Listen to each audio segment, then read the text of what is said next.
Boa noite, irmãos. Mais uma vez nós queremos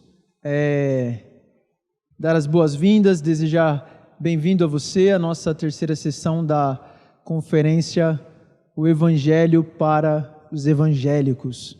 Eu não sei como você tem sentido ouvindo as palavras até aqui, mas eu tenho sido muito impactado pela mensagem e pelo Evangelho. E uma dos nossos pressupostos para essa conferência é de que o Evangelho ele não é uma mensagem que você ouve lá no início da sua caminhada e depois você não precisa mais ouvir essa mensagem. Nós cremos que o Evangelho é algo que nós precisamos ouvir diariamente. Nós precisamos viver diariamente baseado no Evangelho. Então, cada vez que nós ouvimos o Evangelho, não importa quantos anos de convertido você tenha, não importa se você é pastor há muitos anos, não importa se você prega muito o Evangelho, cada vez que nós ouvirmos o Evangelho, o nosso coração precisa queimar novamente por essa mensagem. Nosso coração precisa queimar de amor e paixão por Jesus. Então é por isso que nós estamos pregando sobre isso. O Evangelho para evangélicos. Ao longo da nossa jornada, a minha jornada não é tão longa assim, mas nós percebemos que existem muitas pessoas dentro da igreja, muitas pessoas que são cristãs, mas que não têm um conhecimento profundo do Evangelho. Então, nós estamos fazendo essa conferência justamente para aprofundar esse assunto do Evangelho que é tão vital e tão importante para nós. Amém? Bom, só para dar um contexto, o Ângelo começou falando aqui, baseado em Efésios capítulo 4, onde o texto diz que para nós chegarmos à maturidade, para nós chegarmos à estatura de Cristo, à estatura de varão perfeito, nós precisamos fazer uma coisa, que é falar a verdade em amor uns para os outros. E essa verdade em amor não é simplesmente falar coisas difíceis com um espírito amoroso, mas falar a verdade em amor é falar as verdades de Jesus Cristo uns para os outros. Falar as verdades do Evangelho uns para os outros. E é dessa forma, sendo fluente no Evangelho, sabendo como aplicar o Evangelho a todas as áreas da vida, individualmente e também a vida dos nossos irmãos, é que nós vamos crescer em maturidade e chegarmos à estatura de Cristo, sendo fluente no Evangelho. Não tendo que fazer um esforço para raciocinar e pensar no que é o Evangelho. Quando você é fluente numa língua, você não se esforça para falar aquele idioma. Ele simplesmente está na sua mente, você abre a boca e o que sai é aquele idioma. Ser fluente no Evangelho é simplesmente, quando você abrir a sua boca, o que vai sair da sua boca não são simplesmente bons conselhos, mas é o Evangelho de Jesus Cristo. Esse é o nosso objetivo, sermos fluentes no Evangelho. Segundo a mensagem, hoje pela manhã, o Arlindo, ele nos explicou então o que é o Evangelho, qual é a mensagem do Evangelho. Não existe a possibilidade de nós sermos fluentes no Evangelho e aplicarmos o Evangelho a todas as áreas da nossa vida se nós não conhecermos a mensagem do Evangelho. Isso é algo básico. Então o Arlindo nos lembrou qual é a mensagem do Evangelho. E a minha missão aqui, nessa noite, é de uma forma bem prática, tentar ajudar você a aplicar o Evangelho à sua vida. Então o tema da minha mensagem é o Evangelho em mim, pregando o Evangelho para você mesmo. Então, se você ainda não baixou o esboço dessa mensagem, está lá em algum lugar aí no YouTube, está esse link, você pode baixar o esboço dessa mensagem. Tem um outro material que você vai poder baixar também, que lá na frente eu vou explicar o que é, um exercício que você pode fazer para te ajudar a se tornar mais fluente no Evangelho, mas eu vou tocar nisso um pouco mais para o final. Mas O meu objetivo hoje aqui é, de uma maneira bem prática, ajudar você a aplicar o Evangelho a todas as áreas da sua vida. E, aparentemente, isso é uma coisa difícil para nós, cristãos. Porque se você olhar talvez a sua realidade ou a realidade de pessoas que estão ao seu redor, nós aqui na igreja em Montemor vemos muitos casos como esse, pessoas que vivem a vida cristã, mas a experiência da vida cristã, não é uma experiência completa. A pessoa não vive uma vida de plenitude do Evangelho, ela não vive andando e vivendo em tudo aquilo que Deus planejou para ela viver. Talvez a sua experiência é essa, de altos e baixos constantemente, ou de constantemente viver debaixo de uma tristeza, ou debaixo de ansiedade, ou talvez a sua experiência seja de não obter muita vitória sobre pecados. Talvez você está lutando contra um mesmo pecado durante muito tempo da sua vida e você não consegue alcançar a libertação plena desse pecado e você está caindo nisso constantemente. Nós vemos isso. Pessoas se aproximam de nós constantemente aqui, pedindo ajuda porque elas não estão conseguindo viver tudo aquilo que Deus orquestrou e planejou para elas. Elas estão constantemente mal. Elas talvez tenham alguns relances de luz e ficam bem por alguns dias, mas esse não é o retrato. A vida dela não é caracterizada por andar em vitória, por andar aplicando o Evangelho em todas as áreas. Então, aparentemente, nós não conseguimos aplicar o Evangelho como os primeiros discípulos aplicavam, como os apóstolos aplicavam, e nós não conseguimos pegar aquilo que está na nossa mente, que nós sabemos que é verdade, nós sabemos das verdades do Evangelho, e nós não conseguimos transportar isso e conectar isso para os nossos dilemas diários, para consequências, para circunstâncias da nossa vida que são complicadas.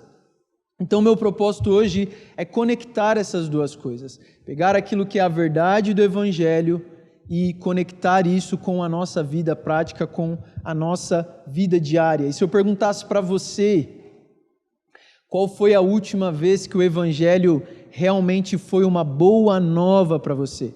Porque essa palavra Evangelho, ela significa boa notícia, ela significa boa nova. Então, quando você recebe uma boa notícia, isso tem um impacto na sua vida, isso gera uma transformação na sua vida, isso gera uma alegria no seu interior. Qual foi a última vez em que o Evangelho realmente foi uma boa notícia para você?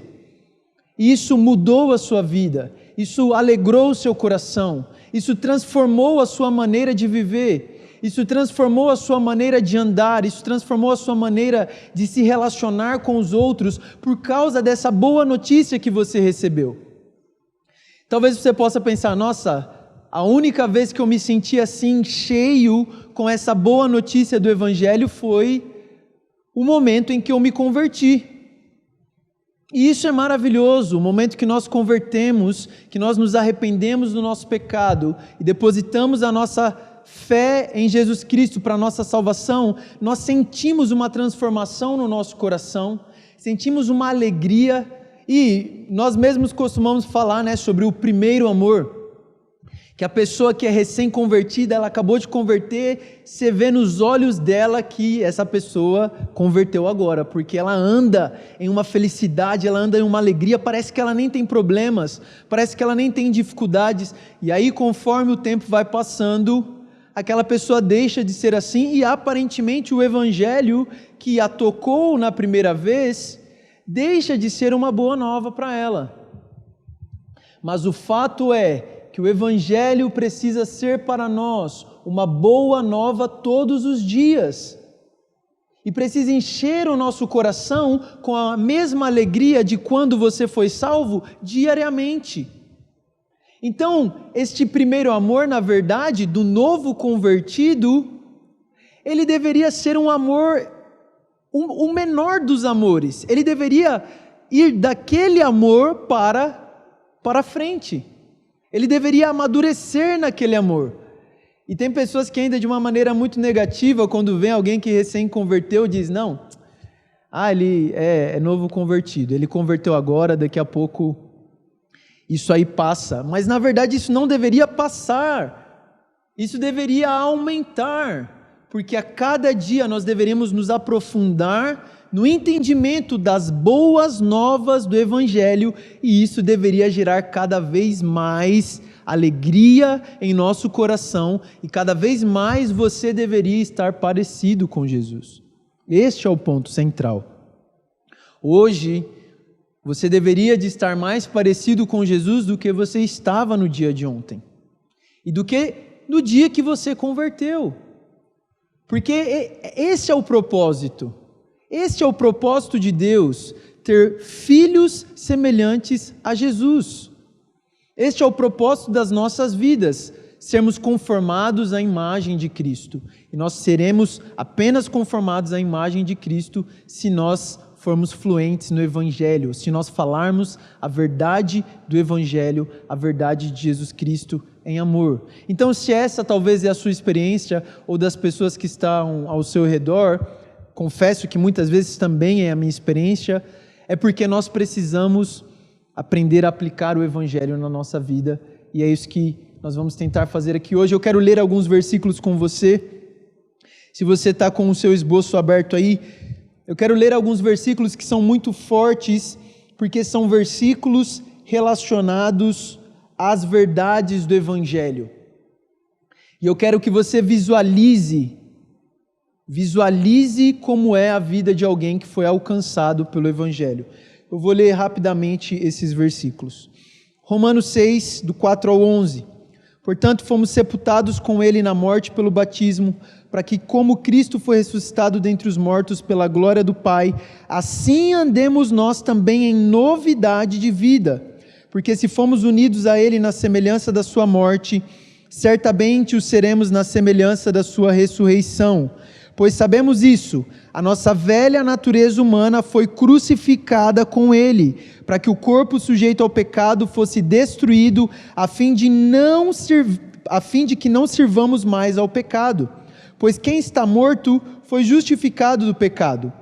Se já morremos com Cristo, cremos que também viveremos com Ele, sabendo que fomos ressuscitados sendo ressuscitado dentre os mortos, Cristo já não morre mais, e a morte não tem domínio sobre ele. Pois, quanto a ter morrido, morreu para o pecado de uma vez por todas, mas quanto a viver, vive para Deus. Assim também considerai-vos mortos para o pecado, mas vivos para Deus em Cristo Jesus.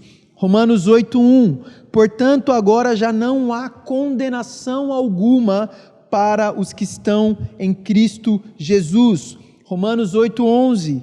E se o Espírito daquele que ressuscitou Jesus dentre os mortos habita em vós, aquele que ressuscitou Cristo Jesus dentre os mortos há de dar vida também aos vossos corpos mortais, pelo seu Espírito que em vós habita. Romanos 8:14.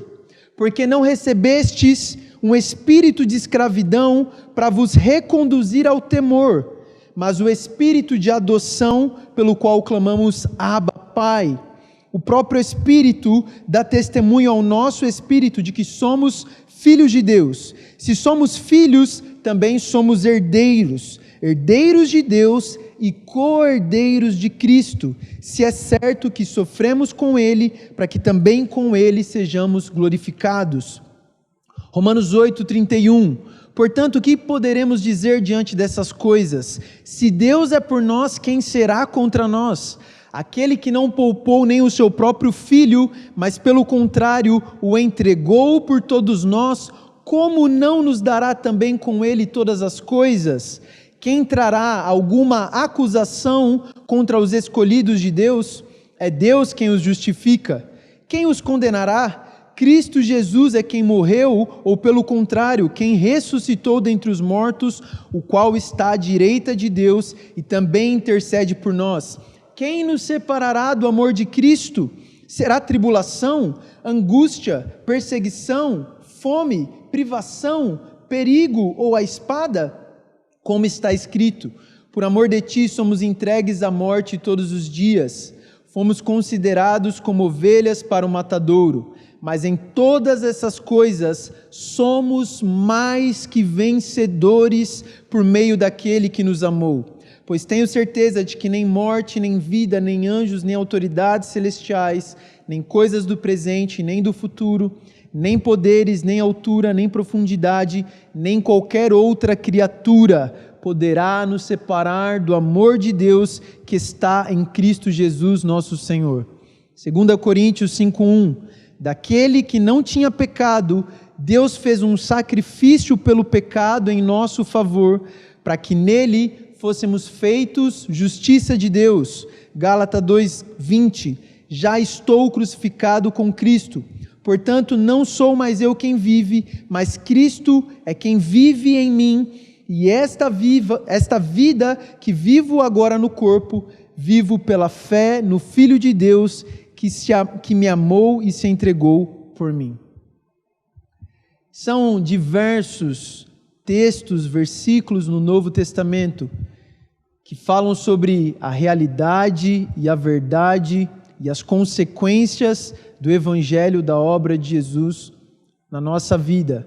Agora, minha pergunta para você é a seguinte: a sua vida tem refletido todos esses textos que nós lemos?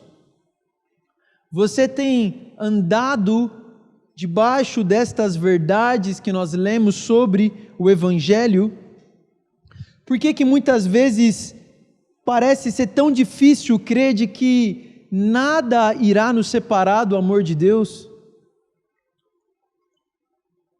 Por que muitas vezes parece tão difícil crer que não existe condenação para quem está em Cristo Jesus? Por que é difícil crer que nós somos mais do que vencedores? O que nós precisamos entender é que nós estamos em uma guerra. Nós estamos em uma guerra. Nosso inimigo é Satanás, o mundo e a carne. 2 Coríntios, capítulo 10, versículo 3, Paulo diz o seguinte: pois, embora vivemos como seres humanos, não lutamos segundo os padrões do mundo, pois as armas da nossa guerra não são humanas, mas poderosas em Deus para destruir fortalezas. Destruímos raciocínios e toda arrogância que se ergue contra o conhecimento de Deus, levando cativo todo pensamento para que obedeça a Cristo. Isto é uma realidade espiritual. Nós estamos em guerra. Uma guerra que é invisível, uma guerra que nós não vemos, mas uma guerra que é real. E, pelo menos aqui no nosso meio, por ter uma certa aversão por aquela linguagem evangeliquez, uma linguagem extremamente neopentecostal, de batalha espiritual e de tudo colocar a culpa no demônio, tudo colocar a culpa em Satanás e mistificar todas as coisas, muitas vezes nós nos esquecemos de que realmente nós estamos em guerra. Nós nos esquecemos que temos um inimigo. Nós nos esquecemos que existe alguém que quer nos matar. E existe alguém que a Bíblia diz que é nosso adversário. Nós não podemos ir para um extremo para fugir de coisas que foram exageradas no passado e até hoje. Mas esta é uma realidade de que você está em guerra, de que eu estou em guerra, nós como igreja estamos em guerra. Isso é uma verdade das Escrituras, e nós não podemos nos esquecer disso, porque quando nós nos esquecemos que estamos em guerra, imagina, gente, o que acontece com um soldado que está na guerra, mas ele esquece que está na guerra. Ele vai morrer, ele vai sucumbir. E muitas vezes é isso que acontece com a gente. Nós esquecemos que nós estamos em uma batalha. E Paulo diz aqui que as nossas armas não são humanas, mas são poderosas em Deus para destruir fortalezas, para destruir muros altos, para destruir um forte, algo que está impedindo de que algo chegue até outro lugar. E Paulo aqui ele fala qual é o lugar onde essa guerra acontece. E o lugar onde essa guerra acontece é na nossa mente. Ele diz que as nossas armas são poderosas para destruir raciocínios, para destruir pensamentos, para destruir ideias que se levantam contra o conhecimento de Deus. Então existem pensamentos na nossa mente, existem ideias, existem sentimentos, existem emoções, uma arrogância no nosso coração que se levanta com um objetivo: impedir você de conhecer a Deus, impedir você de conhecer as verdades do Evangelho. E se você não tem vivido segundo o Evangelho, se todos esses textos que eu li até agora não são realidade na sua vida, é porque você está perdendo essa batalha, você está perdendo essa guerra. E você precisa se posicionar, e Paulo aqui ele está dando as armas para nós fazermos isso, para nós destruirmos esses raciocínios, esses pensamentos e essa arrogância que se levanta contra o conhecimento de Deus, contra o conhecimento do Evangelho. E é isso que Paulo fala lá em Romanos 1, quando Paulo fala sobre o pecado, que o pecado ele se levanta impedindo o conhecimento de Deus. E nós vamos ver 4 pontos aqui. 4 pontos de como nós podemos vencer essa guerra em nossa mente para poder acessar o conhecimento de Deus e acessar o conhecimento das verdades do Evangelho. A primeira coisa que Paulo fala aqui é sobre levar os pensamentos cativos. Levar os pensamentos cativos é como se você pegasse os teus pensamentos e colocasse eles dentro de uma jaula como se fosse um animal selvagem e você olhasse para eles.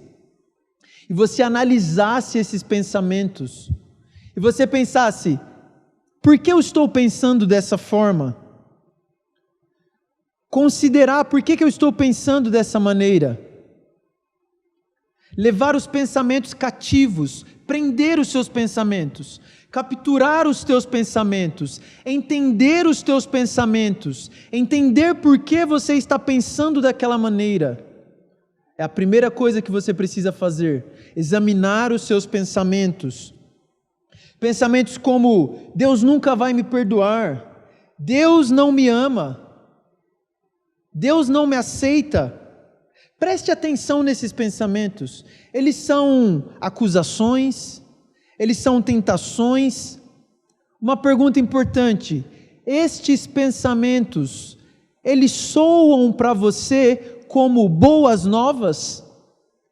Esses pensamentos que vêm à sua mente soam para você como boas notícias do Evangelho? E aí no seu esboço tem diversos pensamentos que Satanás coloca na sua mente.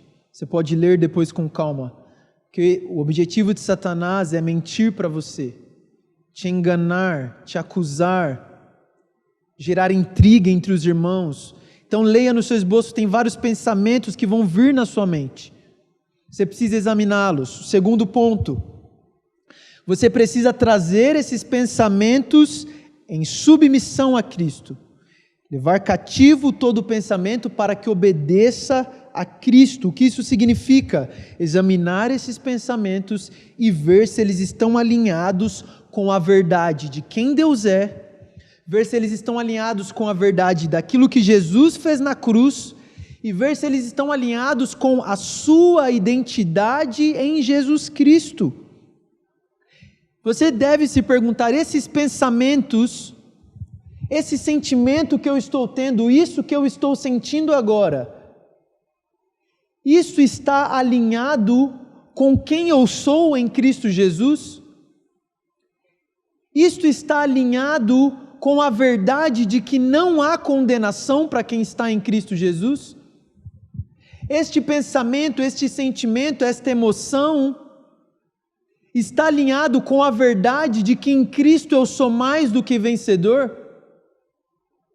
Este pensamento está alinhado com a verdade de que Deus provou o seu amor para conosco ao ter Cristo morrido por nós quando ainda éramos pecadores? Isso é trazer os pensamentos em submissão a Cristo. Tudo que não tiver alinhado com as verdades de Cristo, com as verdades do Evangelho, é porque não é um pensamento que vem do Senhor. Não é um pensamento que vem de Deus. Você deve se perguntar, será que isso que eu estou pensando é verdade? Ou isto é mentira? Isto soa como uma acusação do diabo ou com uma convicção do Espírito Santo? Em tudo isso que eu estou pensando, o que é verdade sobre Jesus? O que é verdade sobre quem eu sou nele? Terceiro ponto de como vencer essa guerra na sua mente: considerar o fruto. Tudo o que está em submissão a Jesus Cristo irá se parecer com Jesus Cristo, irá se parecer com o fruto do Espírito. Então você deve pensar, este pensamento, este sentimento, esta emoção, isso que eu estou vivendo no meu interior, o que isto vai gerar em mim? Qual vai ser a consequência deste pensamento na minha vida? E se o fruto, se a consequência não for um fruto do Espírito, é porque isso não vem de Deus. Quando não estamos provando o fruto do Espírito, ou minha vida não está semelhante a Jesus, então com certeza minha mente não está voltada para o Espírito. Isto significa que a minha mente não está em submissão a Cristo. Ter pensamentos cativos em submissão a Cristo, em obediência a Cristo, significa que esses pensamentos irão gerar em você o fruto do Espírito.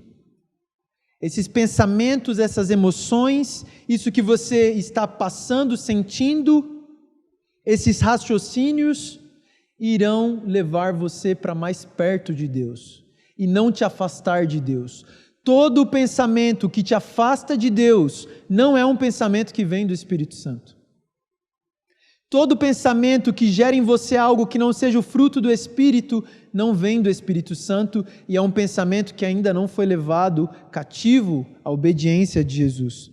E o quarto ponto, e este é o principal, você precisa lutar com as verdades do Evangelho.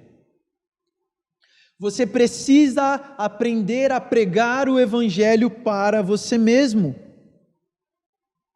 Nós estamos falando sobre ser fluentes no Evangelho, sobre sermos experientes no Evangelho.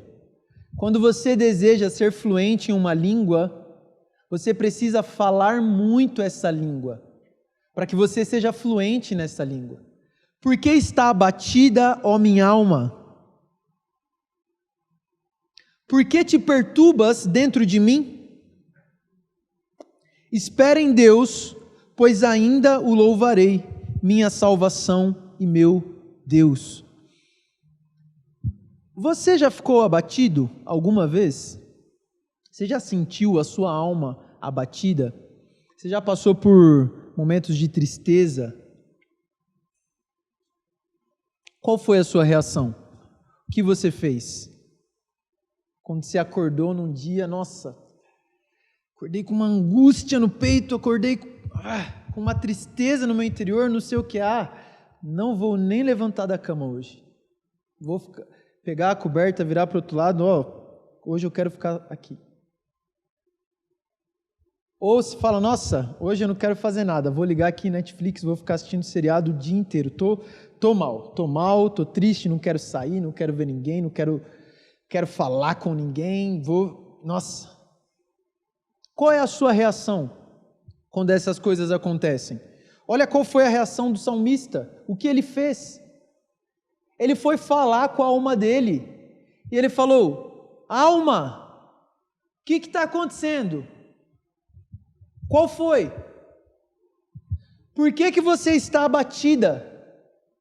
Por que você está sentindo essa tristeza? Antes que a alma dele começasse a falar com ele se adiantou e já falou, por que você está abatida? E aí o que ele faz? Ele prega para ele mesmo. Ele prega para a alma dele. E ele diz, alma, espera em Deus, pois ainda o louvará. Deus é minha salvação, Ele é meu Deus. O que ele está fazendo? Ele está ordenando a alma dele. Ele está dando ordens à alma dele. Alma, espera em Deus. Ele está pregando para ele mesmo, e é isso que nós devemos fazer. Todos os dias, como quando nós acordarmos, lembrarmos as verdades do Evangelho e falarmos essas verdades para nós mesmos em alta voz.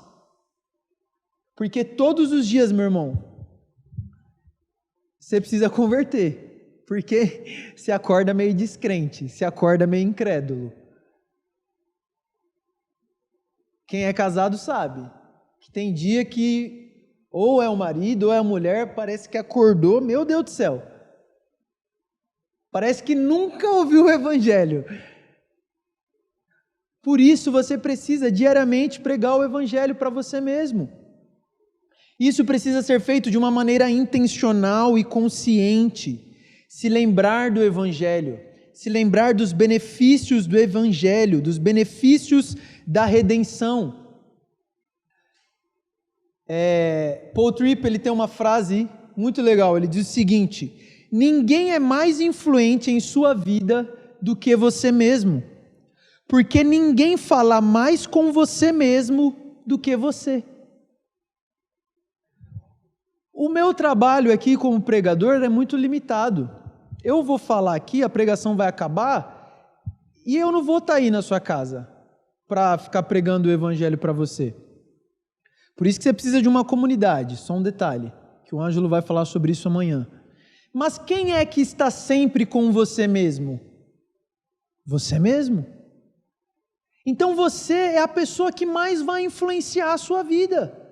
E é por isso, porque você constantemente está falando, você está mandando informações para você mesmo. E é por isso que você precisa aprender a pregar o Evangelho, lembrar das verdades de Cristo, lembrar os benefícios da cruz para você mesmo. Não há outra maneira de competir com as ansiedades da vida, de competir com as acusações de Satanás, de competir com a condenação de Satanás, de competir com as mentiras que nos cercam, se não for por meio do Evangelho. Não é um esforço da sua parte de parar de pensar nessas coisas, mas é pregando o Evangelho para a sua alma. O Evangelho é o poder de Deus para a nossa salvação. Lloyd Jones diz o seguinte sobre isso, sobre o Salmo 43. Você já percebeu que a maior parte da sua infelicidade na vida se deve ao fato de estar se ouvindo demais ao invés de falar consigo mesmo? Veja aqueles pensamentos que vêm a você no momento em que você acorda pela manhã. Você não os originou, mas eles estão ali, falando com você, trazendo de volta os problemas de ontem, te preocupando com os problemas de amanhã. Alguém está falando. Quem está falando com você? Você está falando com você. Agora veja o tratamento deste homem no Salmo 43. Em vez de permitir que a sua alma fale com ele, ele começa a falar consigo mesmo. Por que estás abatida, ó minha alma? Ele pergunta.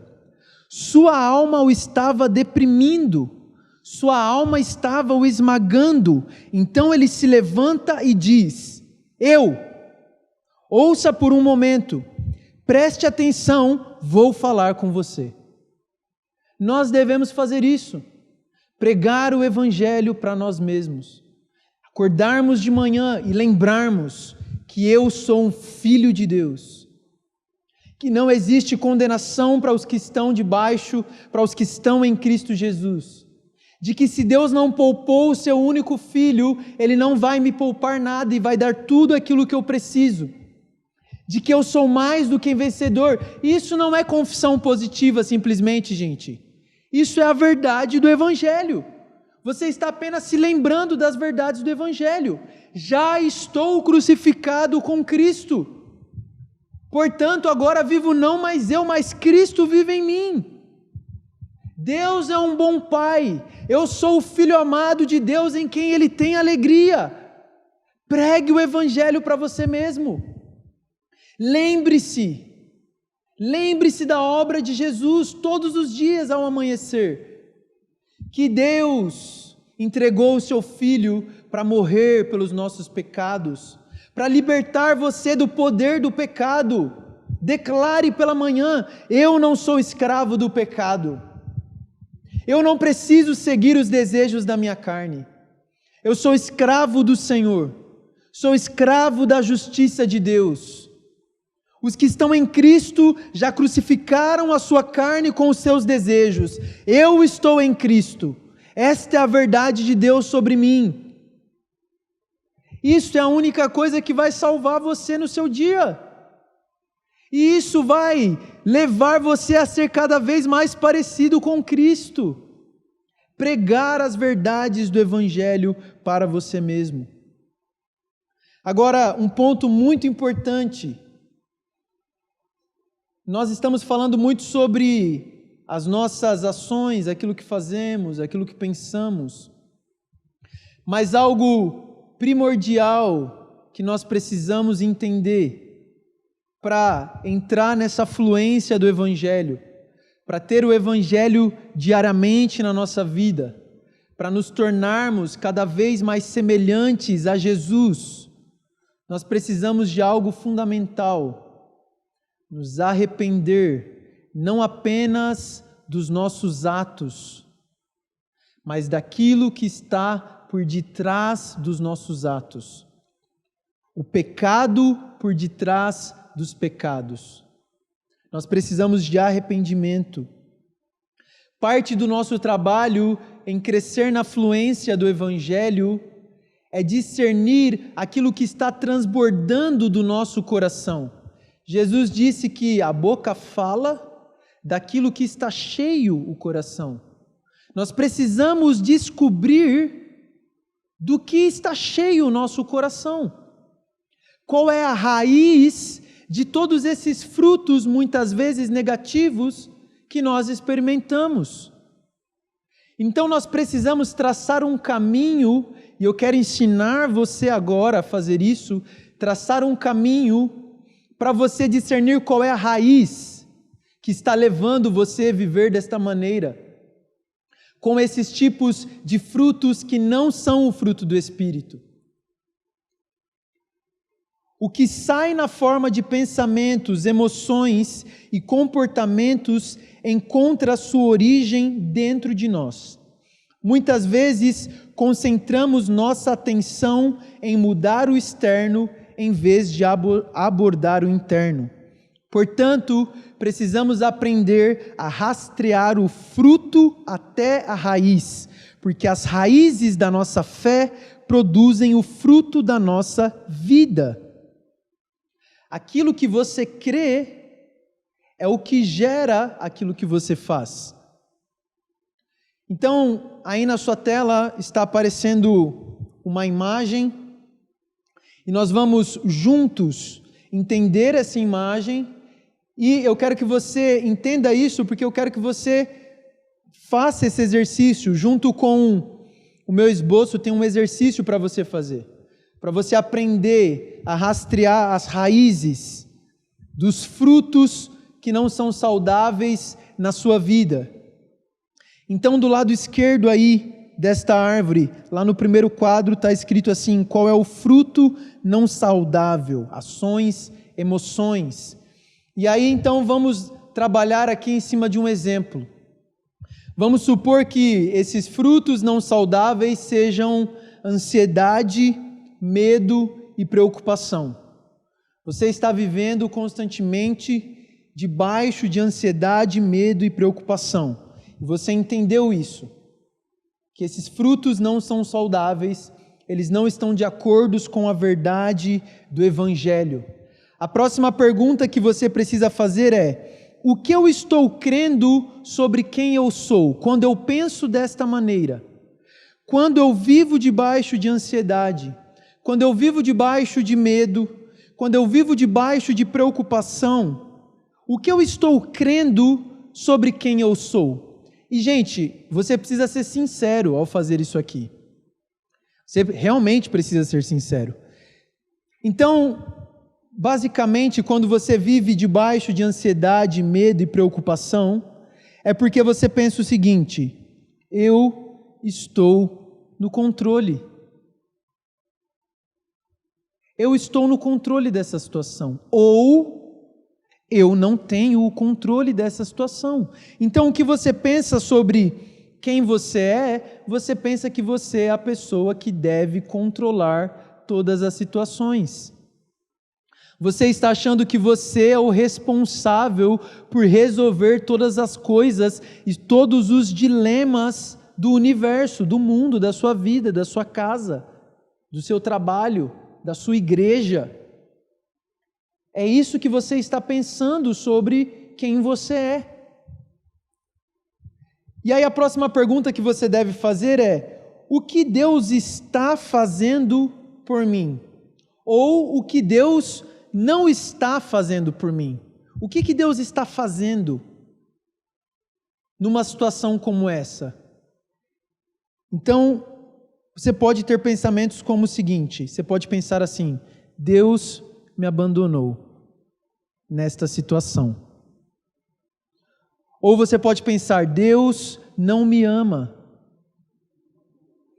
Deus perdeu o controle dessa situação. Então você está pegando aquele fruto negativo, não saudável, e você está traçando um caminho para encontrar a raiz que levou você a ter esse fruto. E a próxima pergunta é: se Deus está agindo assim, ou se eu creio que Deus está agindo desta forma, se eu creio que Deus me abandonou, ou que Ele não me ama, ou que Ele irá me abandonar, ou se eu creio que Deus perdeu o controle sobre determinada situação, e, gente, você só vai chegar nessa conclusão se você realmente for sincero com o Senhor. E Deus gosta de sinceridade. A próxima pergunta é: o que eu estou crendo sobre quem Deus é? Então, possivelmente, suas respostas serão: Deus é distante, Deus é um Deus frio, Deus é um Deus impotente,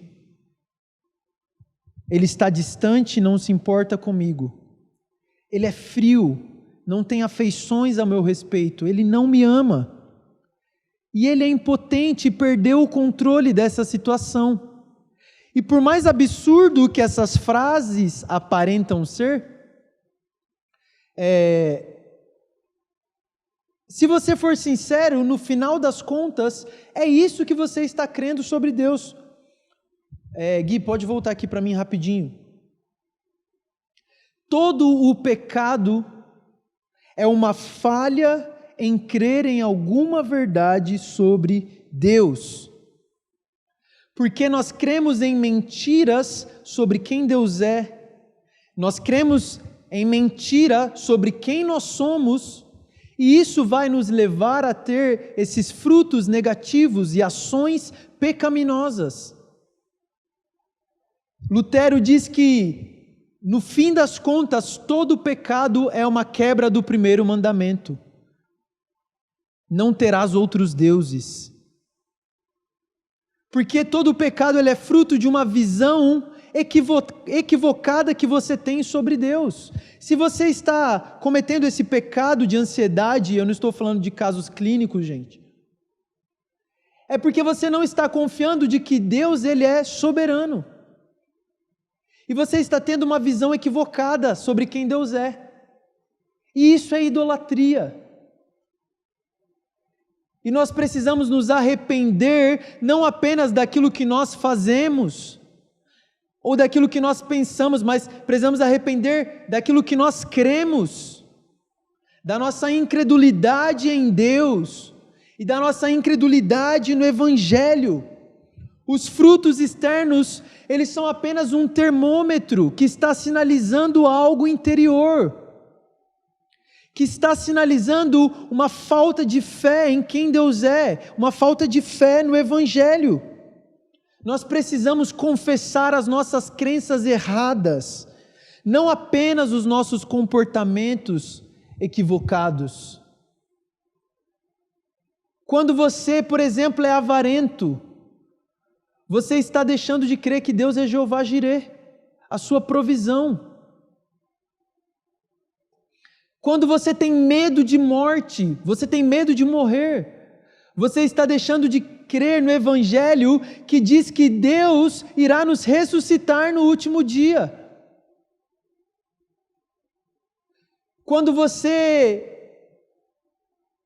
Qualquer pecado que você pensar, quando você é orgulhoso e se acha superior às outras pessoas, é porque você deixou de crer que Deus é tudo aquilo que você precisa.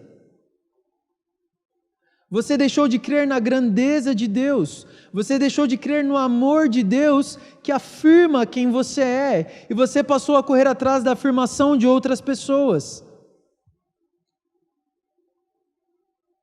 Então o que nós precisamos nos arrepender é do pecado por detrás dos pecados. Pode voltar ao gráfico. E agora nós voltamos por um caminho da raiz ao fruto. Então, depois de nos arrependermos e confessarmos o nosso pecado de incredulidade em Deus, o que nós precisamos fazer agora é nos alinharmos novamente com quem Deus é. Então você precisa pensar agora que eu me arrependi da minha incredulidade em Deus, quem Deus é de verdade? Então você vai entender que Deus é amor, de que Deus ele é presente, de que Deus ele é poderoso. E o que ele fez como resultado de quem ele é? Porque Deus é amor, ele enviou o seu Filho para morrer pelos nossos pecados. Porque Deus ele é presente e sempre está conosco, ele enviou o Espírito Santo como um consolador, como um amigo. Porque Deus é poderoso, ele ressuscitou Jesus dentre os mortos. Então agora, adquirindo essa nova visão de quem Deus é e daquilo que ele fez por meio de Jesus Cristo na cruz, por meio do Evangelho, você vai se perguntar: quem eu sou? Baseado em quem Deus é, baseado naquilo que Deus fez por meio de Jesus Cristo na cruz, você deve se perguntar agora: quem eu sou? E a sua resposta será: eu sou amado por Deus, porque Ele provou o seu amor ao ter Cristo morrido por mim. Eu sou mais do que vencedor, porque Cristo é poderoso, e se Ele ressuscitou Jesus, Ele vai me ressuscitar. Eu sou mais que vencedor. Eu não estou sozinho. Eu não estou sozinho. Porque Deus enviou o seu Espírito Santo para estar comigo. Então, meu irmão, não importa o que você estava sentindo lá atrás, porque isto não é a verdade. Isto aqui é a verdade. O Evangelho é a verdade. Aquilo que a Bíblia diz sobre você é a verdade. E não o que você está sentindo, não o que você está pensando, mas aquilo que a Bíblia diz sobre quem você é. Esta é a verdade sobre quem você é.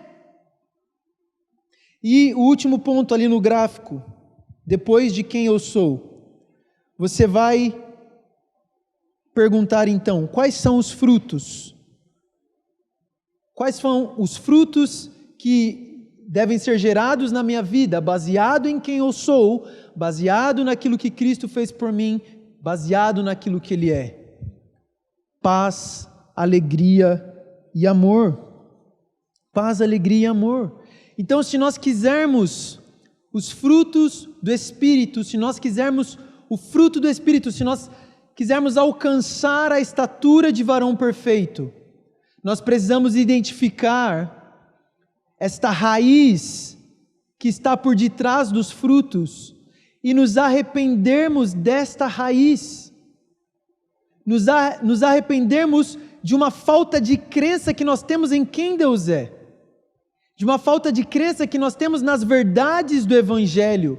Porque o maior problema não é aquilo que aparece no exterior, mas aquilo que está em nosso coração. E nós devemos buscar na palavra de Deus, buscar no Evangelho, reconhecer as verdades de quem Deus é. Reconhecer as verdades daquilo que Deus fez por meio de Jesus Cristo. Reconhecer as verdades de quem você é em Cristo. E só desta maneira você terá os frutos corretos.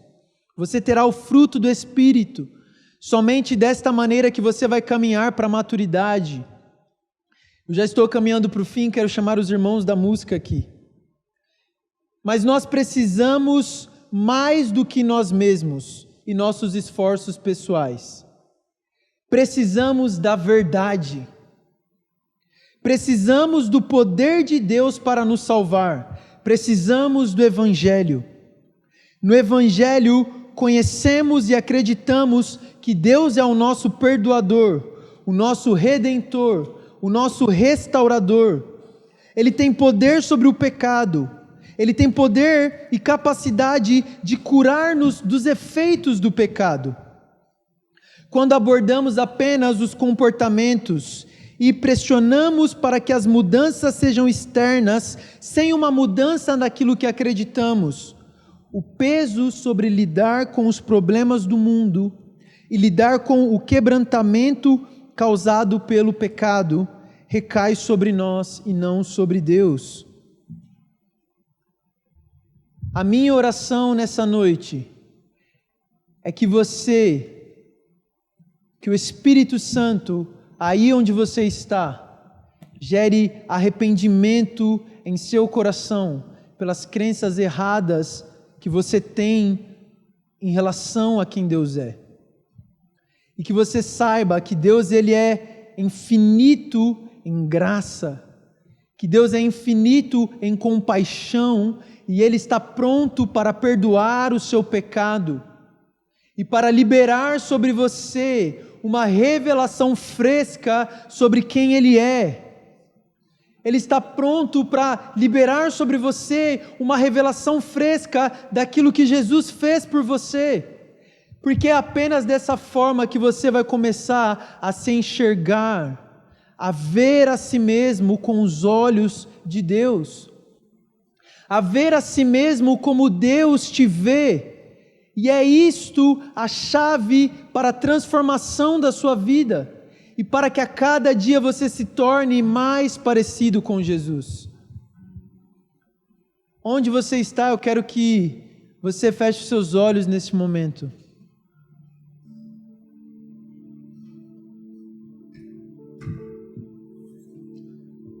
Espírito Santo, nós oramos agora para que a verdade de quem Tu és, para que a verdade do Teu Evangelho, para que a verdade daquilo que o Senhor fez sobre nós, caia sobre cada um que está ouvindo, caia sobre cada casa.